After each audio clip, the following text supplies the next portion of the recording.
আসসালামু আলাইকুম রহমতুল্লাহি বারাকাতু। আহমেদ আর শাহরা বিয়ের 5 বছর পার করেছে। তাদের সংসার খুব বিলাসবহুল না হলেও সেখানে প্রশান্তির কোনো অভাব ছিল না। আহমেদ একটি ছোট কোম্পানিতে চাকরি করত আর শাহরা ঘর সামলাতো। তাদের ভালোবাসার ভিত্তি ছিল একটি ছোট অভ্যাস। প্রতি রাতে ঘুমানোর আগে তারা একে অপরকে ক্ষমা করে দিত এবং সূরা মুলক তিলাওয়াত করে শোনাতো। হঠাৎ একদিন ভয়াবহ দুর্ঘটনায় আহমেদ তার চোখের দৃষ্টি হারিয়ে ফেলে। যে মানুষটা পুরো ঘর হাসি খুশিতে ভরিয়ে রাখতো সে হঠাৎ করে অন্ধকারে তলিয়ে গেল। অফিসের কাজ চলে গেল, আর্থিক অবস্থা খারাপ হতে শুরু করলো। আহমেদ মানসিকভাবে ভেঙে পড়লো। সে শায়রাকে বলতে শুরু করলো, শায়রা, আমি এখন তোমার উপর বোঝা হয়ে গেছি।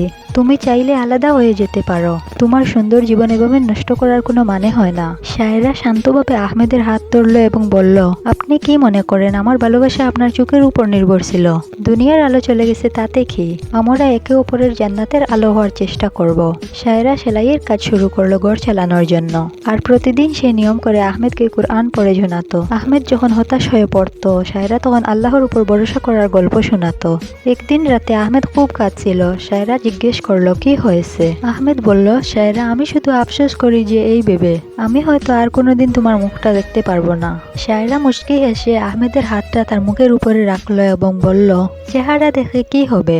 কিয়ামতের দিন যখন আমরা আবার জেগে উঠব, তখন যেন আমাদের প্রথম দেখাটা জান্নাতের দরজায় হয়। আমি চাই আপনি আমাকে সেখানে দুনিয়ার চেয়েও সুন্দর রূপে দেখেন। কয়েক বছর পর শায়রা খুব অসুস্থ হয়ে পড়ে। মৃত্যুর আগে সে আহমেদকে একটি চিরকুট লিখে দিয়ে যায়, যা তাদের এক প্রতিবেশী আহমেদকে পড়ে শোনান। সেখানে লেখা ছিল, আমার প্রিয় স্বামী, আপনি ভাবতেন আপনি আমার উপর বোঝা, কিন্তু সত্যিটা হলো আপনার সেবা করতে পারাটাই ছিল আমার জীবনের সবচেয়ে বড় ইবাদত। আমি আল্লাহর কাছে দোয়া করেছি জান্নাতে যেন আপনার চোখ দুটো ভালো করে দেন এবং প্রথম দেখায় আমি যেন আপনার সামনে থাকি।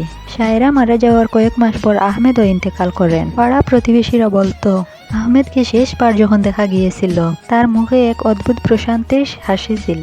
সে যেন শায়রাকে দেখতে পাচ্ছে।